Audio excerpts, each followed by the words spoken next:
Hello and welcome. I'm Lauren Centrella, Director of Development at WAMU.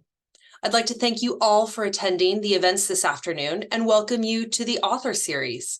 We are thrilled that you're here joining us for a discussion on the book, The House of Doors. WAMU has deep roots as a media organization in service of the community. We are truth seekers and storytellers. We strive to expand our listeners' horizons, stir their souls, and help them engage in real and meaningful ways with their local, regional, and global community. We believe this author series does just that. This event and others like it are possible because of your support. If you enjoyed the discussion today, please consider making an additional gift to support this series of events. You can donate at dianerehm.org/give. It's your donations that help us produce these events. This discussion is being recorded and closed captioning is available. And now, please welcome our host, Diane Rehm. Thank you, Lauren, and welcome everyone to the November Diane Rehm Book Club. I'm absolutely thrilled to be joined by novelist Tan Twan Eng. He's an author of historical fiction who mines his native Malaysia for rich, layered stories. His latest book is The House of Doors, which was longlisted for this year's Booker Prize. Based on two actual events, the narrative weaves together a visit to Penang by the British author W. Somerset Maugham and an English woman's murder trial in Kuala Lumpur. Through these tales, he explores public truths, private desires, colonialism, and revolution. Tan Twan Eng is also the author of two previous novels, The Gift of Rain and The Garden of Evening Mists. I'm thrilled to have him with us today. If you have questions for Tan Twan Eng, do type them into the Q&A box at the bottom of your screen, and we will try to get to as many as possible. Tan, welcome to the Diane Rehm Book Club. I'm so pleased to have you with us. Hello, Diane. It's really my pleasure to be speaking with you and your audience from around the world. Thank you for having me on your show. Thank you so much. Let's start with what it was that drew you to the story of Somerset Maugham and his time in British Malay. Well, actually, it all started with one of his most famous short stories called The Letter, which can be found in his collection of short stories called The Casuarina Tree. So I read The Letter when I was quite a young youngster, probably in my early teens. The story, I found it very gripping, very salacious and scandalous. But what really got my imagination running was the fact that he had based it on a real life murder trial, which had taken place in Kuala Lumpur in 1911. And Kuala Lumpur was where I grew up, where I was living at the time. So to have that geographical and personal link to this very well-known story, I found it fascinating. So that was where it all started. I had the intention of writing something about The Letter and Somerset Maugham, but I never found a way to do it until a few years ago when I really started to work at this novel and try to make it come to life. And to find a voice for Somerset Maugham, how did you manage to do that? Well, it was quite difficult at first. Now, this novel was incredibly hard to write. I mean, it was one of the Really? hardest things. Yes, it was. Uh, Harder than prior books. yes, it's quite. I found it quite surprising and worrying because, I had written 2 books and they weren't easy to write as well. And with this book, I found it even harder. And it's ironic because I started work on the House of Doors because I was experiencing some health issues at the time with my knee. I had a problematic knee, and I was working at a much larger idea for a bigger novel, more complex and huge. It was a huge project. I found I couldn't do it. I found it incredibly daunting. So I told myself, okay, let's put that aside and let's work on this story here of Somerset Maugham and the letter. I'm sure it'll be very easy. I know most of the stuff anyway. And so imagine my utter despair when I started writing this, and I found it so hard to write. It was nothing worked, nothing came to life, nothing would cohere.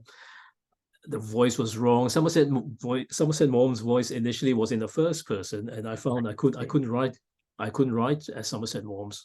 So eventually I shifted it to the third person. This was, yes, it was one of the hardest books I've ever written, and one of the reasons why it took so many years to finish. So once you shifted to the third person for Somerset Maugham, did that help you over the hump, or was that just one aspect? It helped me over that hump, but not the other that humps. hump. I found it useful because it suddenly opened up a whole new vista of to start with Leslie's chapters. Leslie is the other narrator in the novel. Her voice is in the first person, which I wanted to keep because she's a woman living in the early part of the 20th century. So she's confined by societal rules and expectations. Naturally, her world's smaller and more constricted and narrow. So her voice in the first person I found very useful because it's so narrow and blinkered.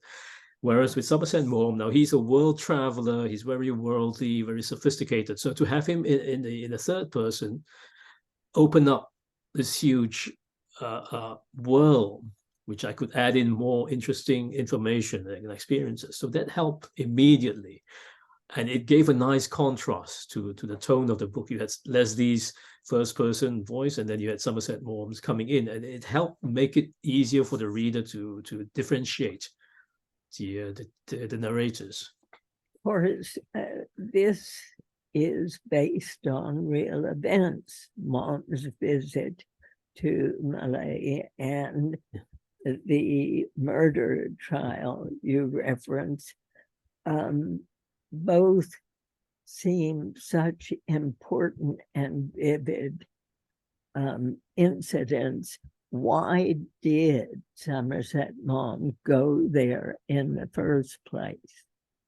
Well, Somerset Maugham, he loved traveling.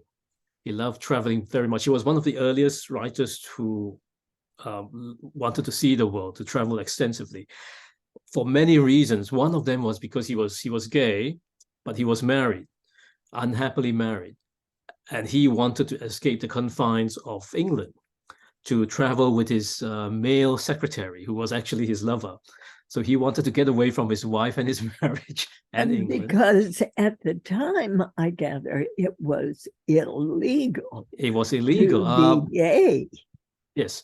And you must remember, which I mentioned in the book as well, the Oscar Wilde trials had just occurred 5 or 10 years earlier. So everybody was scared. All the gay men and women were frightened. So he wanted to travel, and the other thing was he traveled to collect stories. He traveled to hear people's scandals and secrets and then write about them. So that was his way of getting inspiration. And he was one of the most widely traveled people of all time. If you imagine, when he started traveling, he did it on steamships. And towards the end of his life, and he lived a very long life, when he was still traveling, he flew to Japan on a jet plane. So he's seen the span of the century. A remarkable man, I have to say. Was it risky to write about Somerset Maugham? I mean, Um, in this century, how few people now yes. read Somerset Maugham I or even think about him, know, or even know, or even know scholars, of, or or even even know him. know of it. It's risky, but you know, I've always been I suppose it's the contrarian in me. If I don't like to follow trends, so if the trend is for you know, right now it's very much timely and political stories, I don't see the point of me adding to the noise. So I tend to go the opposite way. I see. You know, I think it's much more interesting. And I'm interested in writing about novel. I'm interested in writing about stories and novels that are not timely but timeless. They have to last. I want them to last, because if I spend 10 years writing a book, I really hope they last for a long time. But of course, in this case, didn't you have a kind of a roadmap? No, No. I always with my books, I know how it begins and how it ends. Getting from the start to the end, I have no idea. I have no idea how. And that was again one of the problems with this book. Um, it was I had no idea. I had no idea how to do it. I didn't know how to solve it. It took so many rewrites, and it still wouldn't work. A lot of my first readers read the final manuscript. They hated it. They just hated the book. I mean, Really? yeah, they it was very dispiriting. You work so hard on it, and you give that to them. My trusted reader, I trust there's somebody, a friend of mine whom I trust very much, and he's always been very brutal anyway, this critique of all my books, which I appreciate, because you need that. And he just said, look, this isn't working, and it's one of the most boring things I've ever read. So Was that the first draft, or that was the first of many drafts. This book has been rewritten so many times. I've lost Really? count. Really? My previous agent did not like it as well, and her reader there did not like the book as well.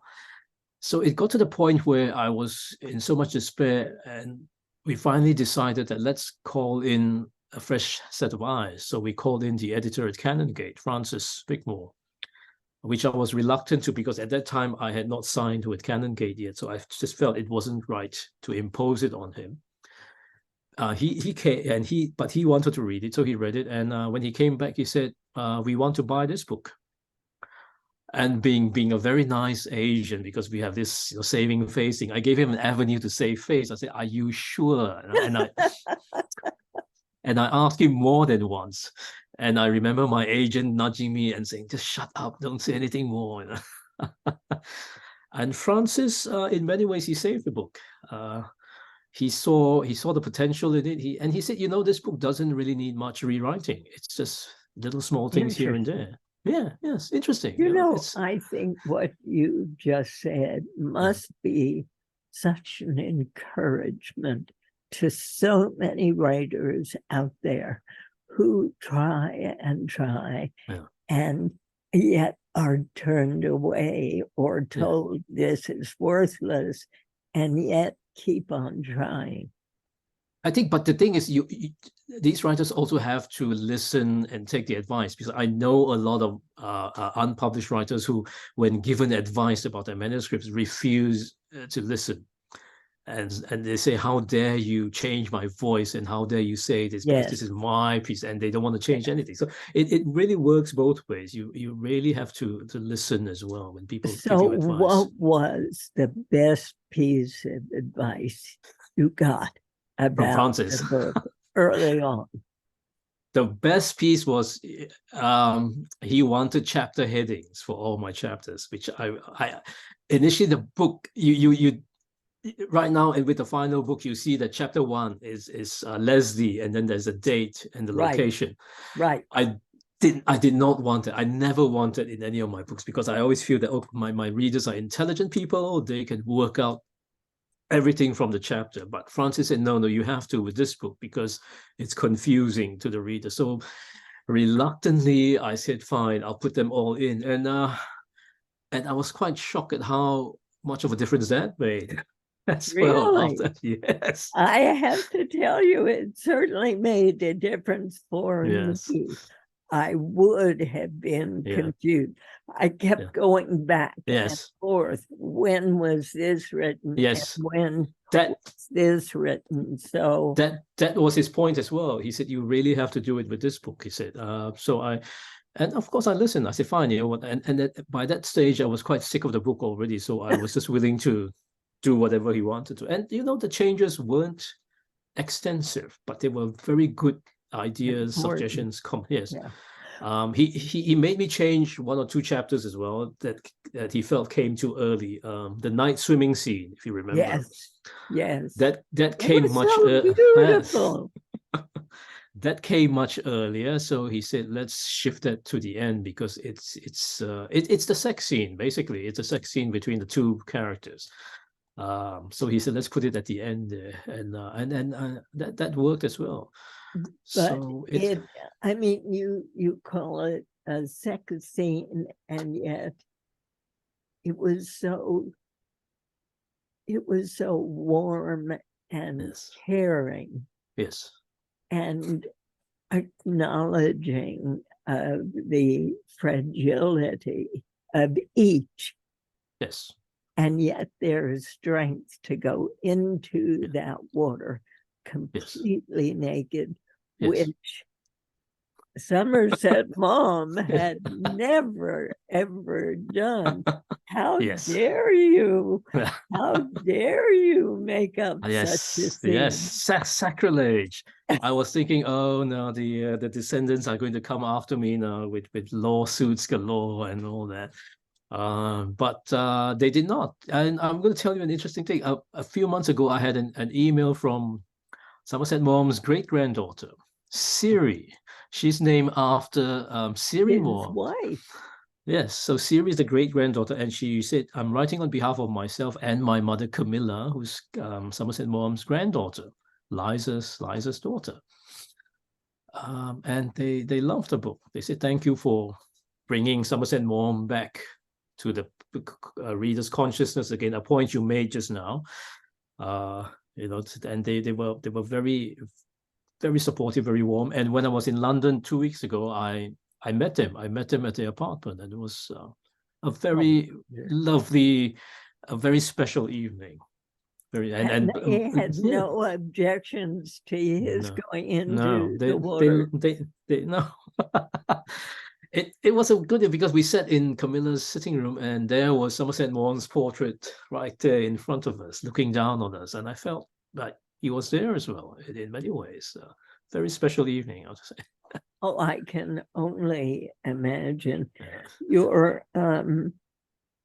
Your book takes place during British colonial rule of Malaya, and tell me what it is about that time period that interests you so very much. Well, the dynamics of power, I think, at that time, you have this. If you think about it today, I mean, it's inconceivable that a country can just sail across the world to another country, land there, and say, all right, this is ours now. We're going to govern you from today, whether you like it or not, and we're going to impose on you our culture, our laws, our customs. It's. I just found it fascinating that this actually happened. So it's to study that and not make it just a political analysis, but the human side of it. How did people actually feel? It wasn't all hatred and animosity all the time, because there was an exchange of cultures, information, experiences. So there was, there were plus points and minus points, like all things in life. Everything has, there's not just so. It was interesting to see all these working together. And Penang, where the book is set, is actually it exists in many ways.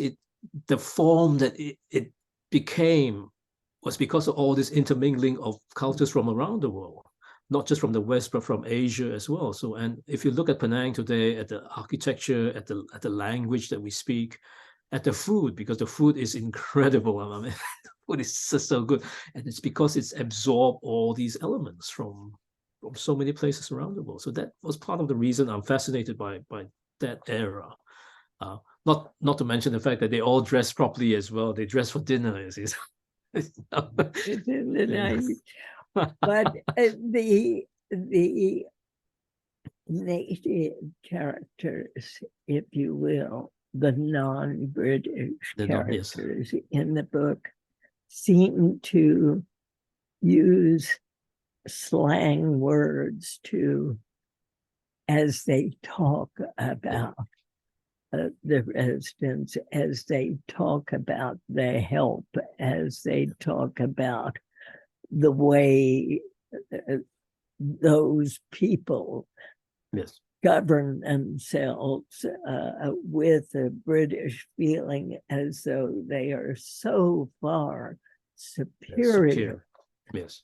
And that comes across in the book very well. And you knew that that's how they were treated back then. Yes. Well, you know, it's when you write a historical novel, you really have to be authentic and accurate. So you can't shoehorn today's attitudes back to 100 years ago, because the reader will know straight away that I am being preached at by this author, and nothing kills a book faster than knowing that you're reading an author's lecture that I can't abide. If I read a novel and I know that the author is lecturing at me about something, I can't read it. I just put it down. You know? So with all my novels, I try to represent the world as it was then, but also to show, as I said, the human side of it, to show why this occurred. Now, the descriptions you mentioned just now about how the people talk, it had to be there for a variety of reasons. First of all, Somerset Maugham used them in his short stories, so I wanted that in, so I wanted to bring that in. Secondly, it was a reality then of how people talk. And the third is I wanted that as well to make readers uncomfortable. I just want. I didn't want it to be, yes. And I'm glad you and other readers felt uncomfortable, because you're supposed to feel uncomfortable when you read that. Why? Imagine why? Because if you didn't feel uncomfortable, then I think I would despair of you, Diane. You have to feel it, because you know it was wrong to use those words then. And so for today's readers, when they read it, yes, they feel the jolt of, oh, you know, this isn't nice. And yes, great. I want you to feel that. I want you to feel that this is how it was, and that it wasn't all smoothness and happiness. There was, it's the grit. It's the grit in the story that makes it real, I think, in many ways. And even today, African American writers themselves are writing about the 40s and the 50s and using the language of those years, which is so totally jolting now. So in effect, you're doing exactly the same thing. Well, I think it has to, because again, you have to reflect the historical reality accurately as well. So the things have to be there. All these are part of the period details, if you will, to really immerse the reader in that world, to make them feel that they're there. So it's we have to do it. And if the reader feels uncomfortable, that's too bad. That's too bad. It's interesting because Leslie, whose voice we hear, she sort of bridges both worlds, because she has brought with her the very woman who took care of her as a child, who is now taking care of her own two sons. And she is a wise woman. Yes. And Leslie acknowledges, Yes. Well, I think sometimes with surprise, Yeah. how wise she is. Well, because you see, Leslie doesn't have a good relationship with her own mother. So, and the woman who looked after her when she was young is basically her mother, you know, and they both know it, but because of their class and their race and their position in society, they can't acknowledge that. But there is real love between them, in between the old lady and Leslie. And again, I wanted to show that because, you know, when you grow up in that time, in that world, when your children are looked after by servants, you know, the servants are in effect going to be the parents. They're not your real parent. Your parents are all not looking after you, because they've delegated that role to the servants. So, you know, eventually you're closer to the servants than to your own parents, and that's how things were. And where did you grow up? I grew up in Penang, and I never had any servants looking after me, unfortunately, because my parents weren't rich. So I had to start washing the family's dishes after each meal, because when we were 7 or 8, I think me and my sister, my mother would say, "All right, you're big enough now. You choose, both of you, who wants to wash up and who wants to dry the dishes." That's it. That was our duty every meal. It was good. It taught us to be self-reliant and able to do things ourselves. And what about schooling? Well, schooling, I studied in a lot of places in Malaysia because my father worked in a bank, and the policy of the bank was they would transfer the officers, they call them, every 2 years, various places, because they didn't want the staff to become too familiar with the local clients, for fear of underhanded conduct. You know, so they were always transferred around. So we were transferred around so often. I mean, I don't have friends from school because I'm not there long enough to maintain friendships. So consequently, I found a lot of solace in reading, in books, which I don't regret at all. I much prefer books to friends. And then where did your upper schooling take place? Also in Kuala Lumpur, and then I did a law degree with the University of London, and then I work in Kuala Lumpur as well in a law firm. In a law firm? Yeah, I was a lawyer. I was a copyright lawyer for about 4 or 5 years. Hated it. Hated it. I wasn't a good lawyer because I was always insisting on my clients that they should settle their cases and not go to court. Because I told them, look, it's going to cost a lot of money. It's going to stress you out for 4 or 5 years. It's not worth it. Oh, but your law firm couldn't have been too happy with that. And the real reason I was so noble was because I was just too lazy. I didn't want the hassle of preparing for a trial, because it's so much work preparing for trial.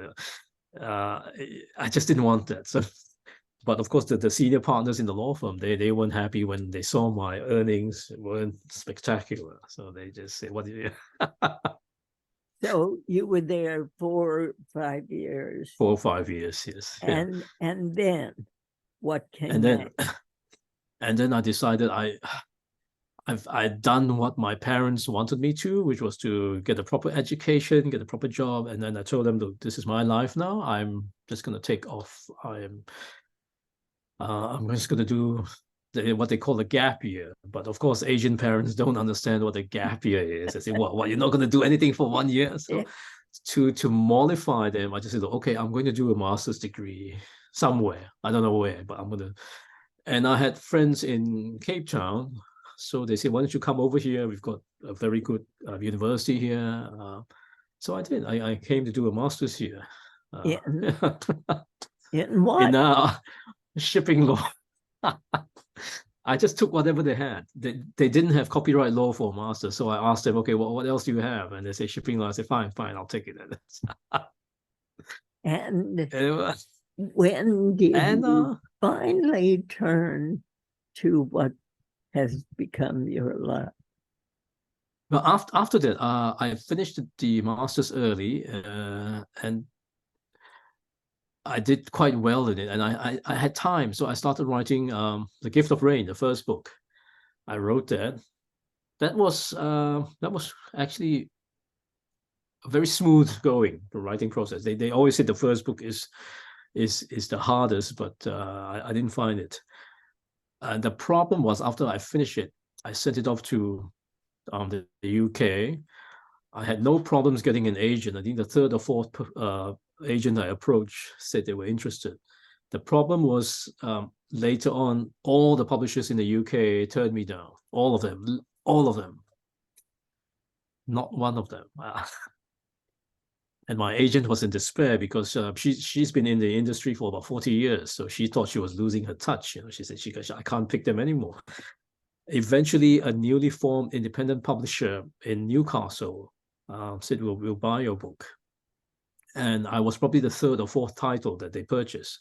So it was a learning experience for both of us. He had to teach me stuff, and I had to teach him stuff as well about the publishing industry.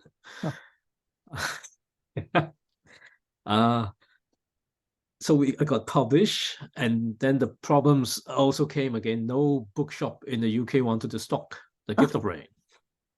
No, they just weren't interested. I'm naming names now. Waterstones, so none of them. And How until discouraging that must yeah, be. yes, until The Gift of Rain got longlisted for the Booker Prize. So that changed everything. That changed everything, I would think. But yeah, you know, was there ever a point at which you said, "That's it"? No, I can't do it. yeah, no, because either I was incredibly ignorant or arrogant. I just didn't even think about it. I just felt that it's going to happen. I just told me it's going to happen. Just sit it out. And in the meantime, I went back to law. The same firm, the same room, the same clients, the same trials. The first day back in my office, I just sat there for about 2 or 3 hours. I didn't do any work. I just couldn't do any work. I just sat there and I wanted to cry. But I thought, oh God, this is awful. But it's so with all these difficulties of getting published and getting the book into the bookshop, it sometimes I find it laughable when readers and critics, especially in Asia, they say, oh, Tan Twan Eng is successful in the West because he writes for the Western market. And then when I read that, I just laugh. I said, if I had done that, I would have been published by immediately. It was. So when people say that, I just don't know what to say. So in the meantime, were your parents still living when the book was longlisted? Yes. They were. My mom's still alive. She was still very robust, and she's 75, but she looks and acts like she's 55. She's very young looking, like you are, and she's very young, and the attitude is great. My dad lived long enough to see The Garden of Evening Mist get shortlisted. I see. And he was up all night when during the announcement of the 2012 Booker winner, when Garden was shortlisted. He was waiting for the results, and of course it went to Hilary Mantel for Bring Up the Bodies, which I was very happy for. Hilary Mantel's a fantastic writer and a fantastic woman. So. But I just felt a bit sorry for my dad because he stayed up all night, and then he's, oh, you didn't. But the idea that a book that no bookstores would carry would be longlisted for the most famous prize in Britain is shocking. I think it's the marketing department, because also when the book was turned down by all the publishers in the UK, my agent asked for their reasons. And so she compiled all the reasons. And the majority, I would say 95% of the reasons were that the marketing department didn't know how to market the book. The editor said, we want this book, but then the marketing people said, no, this is very difficult to market, so we have to pass on it. We just can't categorize them. We don't know how to sell it. So a lot of the reasons were there, which I found really sad, because marketing people it seems to me that marketing people worldwide, they're only interested in marketing books that don't need marketing, that already are going to sell. You don't need to market Stephen King or John Grisham any further. You don't have to do anything. They sell by themselves. It's the really unknown writers, the new writers, that you really need to push. Yes. But that's hard work, you see. So you have to think of new and original ways to market. So it's harder, and it's easier to market Stephen King and John Grisham. So guess where the attention and the energy is going to. So that's what I found in the last 12, 15 years. Yeah. Well, your book is written primarily from the British perspective. So one would have thought that certainly this book must have flown off the shelves once it was published, both in I think it was, and the United yes. States. With the House of Doors, yes. I'm actually still quite surprised at the incredible reception it's had and it's been still having. Within a month, I think Canongate, the UK publisher, told me that they'd really gone into the third or fourth or fifth printing of the hardback. Wonderful. Yeah. So it's been and I've done. Yes, go on. Sorry. I was just going to ask how important it is as you write an historical novel, how important it has to be to stay with the facts, even though it's a novel. How difficult that must be.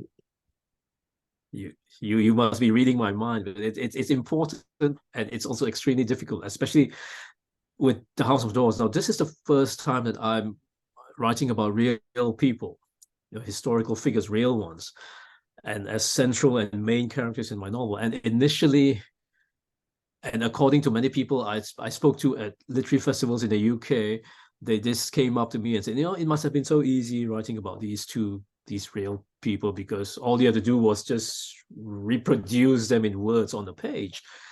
And I said, yeah, you think so, yes, and so did I initially, until I started writing. And then I realized this is impossible. Because I'd done so much research on, for instance, Somerset Maugham. I know how he acts, how he sounds, his attitude to things. In the House of Doors, I wanted him to be more chatty, to be more social, to go to more parties. But I couldn't. I just knew that he hated socializing because of his stammer.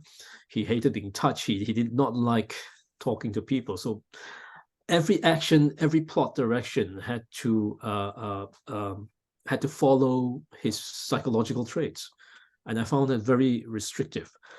The same with Ethel Proudlock. I couldn't do a lot of things with her because I knew this was not how she would have acted or said. And again, it stymied a lot of the plot directions I was hoping to take as well. It just hit a wall every time. I just found it so restrictive, writing about real life people. Interesting as you portrayed Mom's Stutter, that you write that as he begins to speak, he stutters more, and yet as he goes on and becomes more comfortable, the stutter pretty much disappears. Yes. But I still remind the reader now and again, because I don't think I don't think it's an enjoyable reading experience when you have to work out the stutter and the stammer. I think it impedes the reading. So it's like if you're writing about a person with a very strong accent, you can't use it all the time. It becomes tiring and tiresome. So I tend to smooth it out after a while. But now and again, I would just remind the reader, of his stammer here and there, just to jog the reader's memories. I think How that's more bad effective. was that stammer? Very bad. And it Very all began very bad.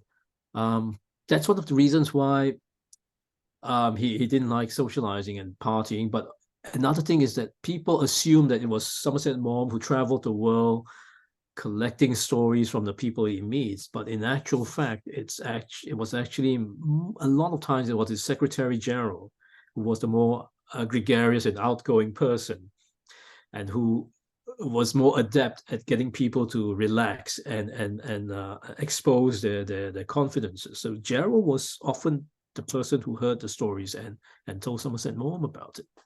How long did yes. Gerald stay with Somerset Maugham? All his life, until I think Gerald died of a lung disease in just after the Second World War. Oh. No, he said, Gerald recognized a good meal ticket when he saw one, so he wasn't going to go away. And he wasn't going to seemed leave. to enjoy his life very much. Yes.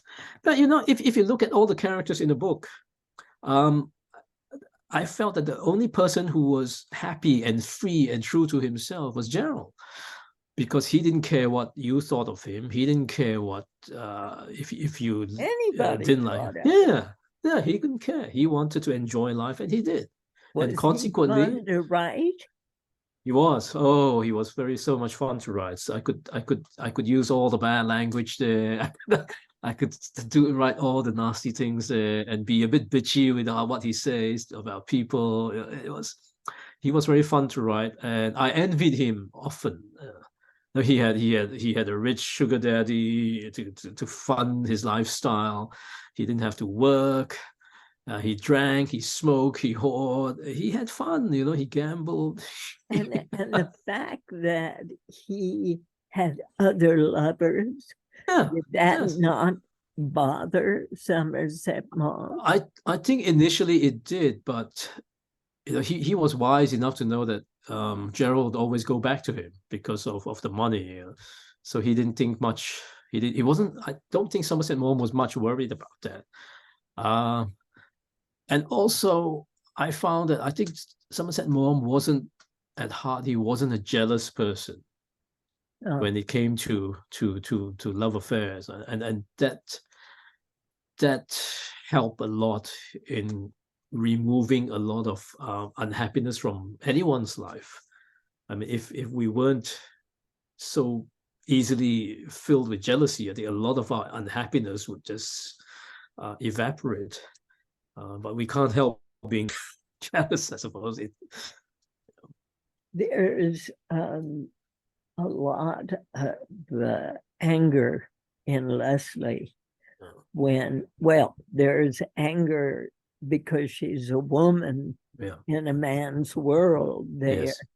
But she is certainly angry when she realizes even her husband is a homosexual and has been having a long-term relationship with his assistant. And that had to be so hard for her to accept. But then she finds her own lover in Arthur. Yes. I want to know who Arthur was, how he operated, and he had a wife and family as well. Yes. I think in many ways I was quite surprised when I finished writing this book what a feminist book it is, because I didn't set out to do that. I didn't set out with this agenda or this goal, but it struck me that if I were writing about a woman living in 1910, 1920, it's inevitable that I'm going to write about how society has caged her in with all its rules and conventions. And a normal, intelligent, sane woman would chafe and be very angry at all these restrictions placed upon her, when she can see with her own eyes that these restrictions aren't placed on the other 50% of the population, the men. So why on women? So it was, in many ways, yes, you're quite right. It's a very angry book about a very angry woman and who has good reasons to be angry. With Arthur, as you mentioned, he's married as well, but it's an arranged marriage. He's not happy there as well. So I suppose, the world is filled with so much unhappiness that sometimes people have to find their own way, just to find some sort of happiness to make them keep going. The Finding Arthur was Leslie's way of persisting in her own marriage, to just keep on going and just accept that her life isn't perfect, her marriage isn't perfect, but she has this avenue to express emotions to another person who appreciates it and who reciprocates it. So I think a lot of times we ourselves have to do it. If we're unhappy and we can't change the circumstances that are making us unhappy, and if we don't want to go insane or just mad with rage, we have to find a way to subvert the rules and the expectations, and still try not to hurt anyone else. But it's difficult, and it's hypocritical, and it's people would say it's immoral, but in the end, I don't see any other alternative. If it's a very naughty question. The naughty question to untangle, and it's one of the reasons I enjoyed writing this book, because it also makes me question how I would act in, say, if I were in Leslie's position. And Leslie's way is how I'm trying to examine, how each of us would solve these problems in our lives. And there are no perfect solutions. That's a problem. In the end, a number of people I've talked with, including the panel we just had, felt as though it was a happy ending, that Leslie would somehow find Arthur, that his wife had apparently died. Yes. So that she would be able to go back and find him again. Yes. Should we have interpreted it that way? Yes, it's a hopeful ending. A hopeful ending. Full ending. And I want two of my books, my previous two books, have all ended have very sad endings. And with this one, I thought, let's change it a bit. Let's not make it a romance novel happy ending, but let's have it a hopeful ending. Because that last sentence, on the other side of the world, it's already morning. I had that sentence right from the beginning when I started writing the book. Did you really? Yes, and everything in the novel was aimed towards fulfilling that line there, because I knew I wanted that line as the final line. I didn't know why, I didn't know how I was going to get there, but I love that line. I love the fact that she's standing on one side of the world, and it's midnight, but on the other side of the world, it is already morning. There's a sense of hope coming. Light is coming in. So everything was worked towards that final line. And what about the House of Doors? Tell me about that. In your imagination, how you saw that. Well, it's actually there's no actual House of Doors, which is a pity, because there should be, because a lot of the beautiful buildings, as I mentioned in the book, in Penang, are and have been torn down. So Arthur's hobby is, in fact, one of my pet dreams, to acquire all these fittings from the houses and then exhibit them or collect them, just collect them. And they're all painted and they're all painted, decorated or covered in a gold leaf or carvings or calligraphy. They're beautiful, absolutely beautiful. And somebody has thrown out. Yeah, or chop. Yeah, somebody, a photographer in Penang actually has been going around taking photographs of them, and he's done really beautiful posters and all that, really beautiful. So that's the House of Doors, and it symbolizes in many ways this maze, because in the courtyard in the house with all the doors hanging and turning, there are actually doors that can open, and it's a maze for Leslie to. It's a maze where she can enter at any point of the maze, and she can exit the maze at any point. So basically, in reality, it's a symbol of her life. You know, she has the power to choose how she wants to live her life, and that I think she realizes that when she goes to the House of Doors, that it's really up to her as well how she wants to live, and how she wants to be happy. Are we to believe that her husband Robert has been having this relationship with his assistant for all the years they've been there? Well, it's really Leslie's belief. You see, again, I didn't want to make it clear. Now, in the end, it was Robert actually having an affair, or was it all again Leslie's? It was all in her mind. So she doesn't know. And the problem in that marriage is that they don't communicate, the two of them. Right. They communicate via silences. Silences. Yes. So that's the problem. Form of communication.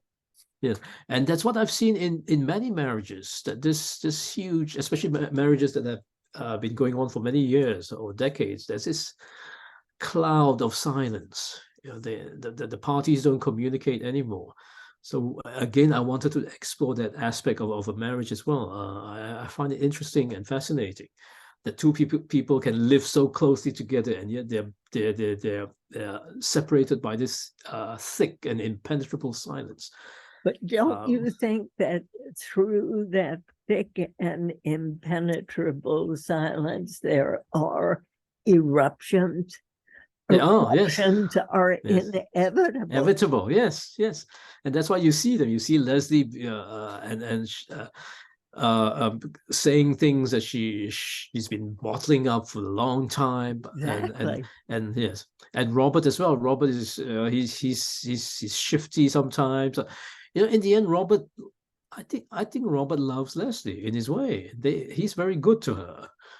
If you see that in many ways they love each other, and you can see it in the end that she actually moves with him to Karoo, the desert, and there is a lot of love between them.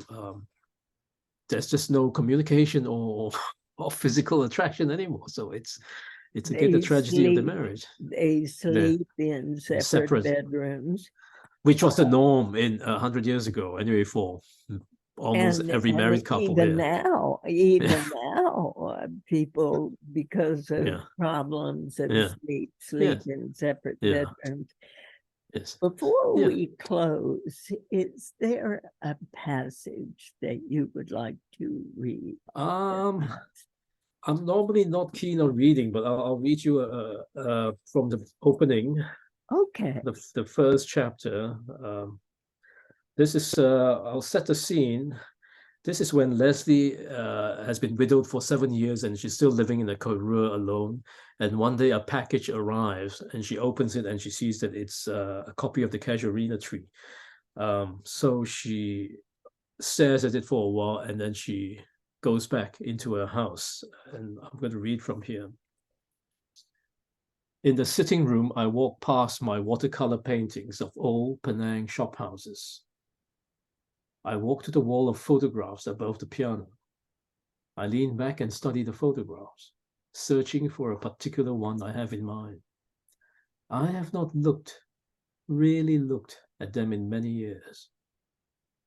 The photographs are of Robert and me with our 2 sons. A few of them show people who had visited us in Penang, stage actors, MPs, members of the aristocracy, writers, opera singers. I can't even recall their names now. And anyway, they are probably all long dead. Claiming pride of place on this wall of imprisoned time is my wedding portrait. Robert and I are standing on the steps of St. George's Church in Penang. I straighten the slight tilt of the silver frame, wiping the thin layer of dust from it with my forefinger. People around here had expected me to pack up and return to Penang after I buried Robert. There were days when I asked myself why I didn't do it. But sail home to what? And to whom? Everyone I had known in Malaya was either dead or had disappeared into distant lands and different lives. And then war had broken out all over the world and the Japanese had invaded Malaya. So I had remained here, a daub of paint worked by time's paintbrush into this vast, eternal landscape. I put down the photograph. The morning is decanting its light down the slopes of the far mountains. It is the autumn equinox today. Here, in the southern bowl of the earth, the portions of day and night are exactly equal. The world is at an equilibrium, but I myself feel unsteady, off balance. There is not the slightest stir of wind, and there is no sound, not even the usual petulant bleating of sheep from the valley. The world is so still, so quiescent, that I wonder if it has stopped turning. But then, high above the land, I see a tremor in the air, a pair of raptors far from their mountain eyrie. For a minute or two, I want to believe that they are Brahmini kites, but of course they cannot be. My eyes follow the two birds as they drift on the span of their outstretched wings, writing circles over circles on the empty page of sky. And you've ended on exactly the note I wondered about. Leslie's desire to be remembered. Is that something that you wish for yourself? I think I wish for my books to be remembered and to be read long after I'm dead. My friends laughed at this obsession of mine, but because I don't have children, so I suppose my books are my children, and I would really love for my books to endure long after I'm gone. Well, I must say, after reading this one, I have no doubt they will long endure. Tan Twan Eng, thank you so much for joining me today. It's been such a pleasure to talk with you. Thank you, Diane. I enjoyed our chat as well. Thank you very much. And thanks to all of you who've been watching and listening. Now, let me tell you about our end of the year gift to you. The Diane Rehm Book Club will feature Episcopal Bishop Mary Ann Buddy, whose new book is titled How We Learn to Be Brave. It will be available to you at 1 o'clock Eastern on Wednesday, December 27th. We'll send out a link so you can watch for it. And finally, before you go, please do take a minute to fill out a short survey about this event. It's going to pop up on your screen. Our book club is produced by Allison Brody. Allie Dickman is our events director. Our engineer today is Adrian Danhauser. And of course, we couldn't have been with you today without the support of Leslie Van Sant, Kennedy Wright, Carly Cloud, Lauren Centrella, Virendra Silva, and Michelle Morgan. A very special thanks to all of them. And to you as well, thank you for joining us. I hope to see you next month. In the meantime, enjoy the holidays. I'm Diane Rehm.